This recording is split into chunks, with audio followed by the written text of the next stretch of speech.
ಕುಮಾರಸ್ವಾಮಿ ಕೊಲೆ ಆರೋಪಿಯಾಗಿರುವ ನಟಿ ಪವಿತ್ರ ಗೌಡ ಪರಪ್ಪನ ಅಗ್ರಹಾರದಲ್ಲಿದ್ದಾರೆ. ಒಮ್ಮೆ ಜಾಮೀನು ಪಡೆದು ಹೊರಗೆ ಬಂದರೂ ಕೂಡ ಪವಿತ್ರ ಗೌಡ ಮತ್ತೆ ಸುಪ್ರೀಂ ಕೋರ್ಟ್ ಆದೇಶ ಬಂದ ಮೇಲೆ ಕಂಬಿ ಎಣಿಸುವಂತಾಗಿದೆ. ಆರೋಪಿ ಪವಿತ್ರ ಗೌಡಗೆ 8 ವರ್ಷ ಜೈಲೂಟ ಗ್ಯಾರಂಟಿ ಎನ್ನಲಾಗಿದೆ. ಹಾವೇರಿಯಲ್ಲಿ ಪವಿತ್ರ ಗೌಡ ಪರ ವಕೀಲ್ ಬಾಲನ್ ಹೇಳಿಕೆ ಕೊಟ್ಟಿದ್ದು ಶಾಕಿಂಗ್ ಟ್ವಿಸ್ಟ್ ಒಂದನ್ನ ಕೊಟ್ಟಿದ್ದಾರೆ. ಈ ಪ್ರಕರಣದಲ್ಲಿ ಪೊಲೀಸರು ಬಹಳಷ್ಟು ಕಿತಾಪತಿ ಮಾಡಿದ್ದಾರೆ. 2 ಗಾಡಿಗಳಲ್ಲಿ ಕೂದಲು ವಶಕ್ಕೆ ಪಡೆದಿದ್ದಾರಂತೆ ಹೇಳಿದ್ರು.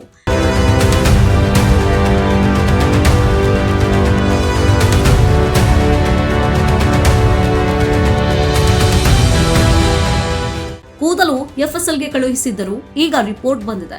ರಿಪೋರ್ಟ್ ನಲ್ಲಿ ಇದು ಮಹಿಳೆಯ ಕೂದಲು ಅಂತ ಬಂದಿದೆ. ಐವೋ ಅದನ್ನ ಪವಿತ್ರ ಗೌಡನ ಕೂದಲೇ ಅಂತ ಹೇಳ್ತಿದ್ದಾರೆ ಎಂದಿದ್ದಾರೆ. ಈ ಕೇಸ್ ಹೀಗಾಗಲೇ ದಾರಿ ತಪ್ಪಿದೆ, ಅದನ್ನು ನಾವು ದಾರಿಗೆ ಬಿಡ್ತೀವಿ. ಸುಪ್ರೀಂ ಕೋರ್ಟ್ ನಲ್ಲಿ ಜಾಮೀನು ರದ್ದಾಗಿದ್ದು ನ್ಯಾಯಾಧೀಶರ ಆದೇಶ ಎಂದಿದ್ದಾರೆ.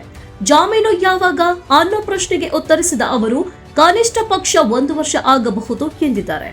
ಎಲ್ಲಾ ಸಾಕ್ಷಿಗಳು ಕ್ಲಿಯರ್ ಆಗಿದೆ, ಕೇಸ್ ಕ್ಲೋಸ್ ಆಗ್ತದೆ.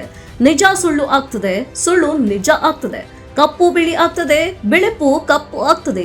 ಏನ್ ಮಾಡೋದು? ಕಾನೂನು ವ್ಯವಸ್ಥೆ ಇದು. ಸತ್ತವನದ್ದು ಸಹಜವಾದ ಸಾವು ಅಲ್ಲ. ಪೊಲೀಸರು ಹಾಕುವ ಚಾರ್ಜ್ ಶೀಟ್ ಸುಳ್ಳು ಅಂತ ನನ್ನ ಅಭಿಪ್ರಾಯ ಎಂದಿದ್ದಾರೆ. ನ್ಯಾಯಾಧೀಶರ ಮೇಲೆ ನಮಗೆ ನಂಬಿಕೆ ಇದೆ, ಅವರು ಆದೇಶ ಮಾಡ್ತಾರೆ. ಹೈಕೋರ್ಟ್ಗೆ 7 ಜನರನ್ನ ಟಾರ್ಗೆಟ್ ಮಾಡಿ ಹೋಗಿದ್ದರು.